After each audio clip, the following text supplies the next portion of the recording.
2004 America Tamil மாணவர்கள் குழு வன்னியில் தன்னார்வ தொன்று வேலைகளுக்கு சென்றது. சுனாமியின் உதவி விடயத்தில் இலங்கை அரசாங்கத்தின் அநீதிகளை பார்த்து கோபமடைந்த அந்த குழு அடுத்த வருடமே பேர்ல் அமைப்பை தொடங்கியது. 20 வருடங்களில் பின்னர் பேர்ல் தற்போது ஆராய்ச்சியாளர்கள், சட்டவாளர்கள் மற்றும் மனித உரிமை வழக்கறிஞர்களை கொண்டு ஒரு உலகளாவிய அமைப்பாக விருதி அடைந்துள்ளது. எங்களுடைய நோக்கம் தாயகத்தில் தமிழ் மக்களுக்காக மனித உரிமைகள், நீதி மற்றும் சுய நிர்ணயத்திற்காக வேலை செய்வதாகும். நாங்கள் தொடர்ச்சியாக ஐக்கிய நாடுகள் சபை மனித உரிமை பேரவையில் குரல் கொடுத்து வருகின்றோம். சர்வதேச விசாரணைகளை தொடங்கவும் அதை ஆதரிக்கவும் கோரி UN மற்றும் பல நாடு அரசாங்க பிரதிநிதிகளுடன் தொடர்ச்சியாக கலந்துரையாடி வருகின்றோம்.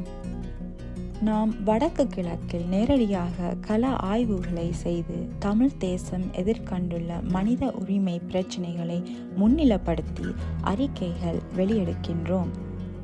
எமது அறிக்கைகள் இராணுவமய மக்கள், சிங்களமய மக்கள், நினைவு குரல் தொடர்பில் உள்ள அடக்குமுறை மற்றும் உள்நாட்டில் உள்ள தண்டனை விலக்கல், அதோட இனப்பிரச்சினை தொடர்புபட்ட பழியல், வன்முறை போன்ற விடயங்கள் முன்னிலைப்படுத்தி வெளிவருகின்றன.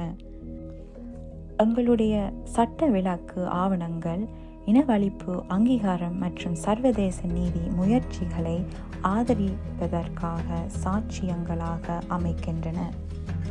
பேர்லின் வேலை திட்டங்கள் அனைத்து அரசியல் மட்டங்களிலும் ஆரியப்பட்டுள்ளன.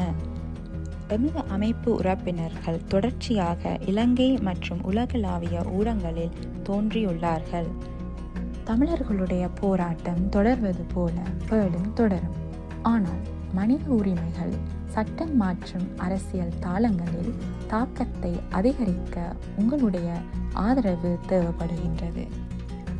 மாதத்திற்கு $20 எமது ஆய்வுக்கு வலுச்சேர்க்கும். தமிழர்களின் குரல் பெருக்கும்.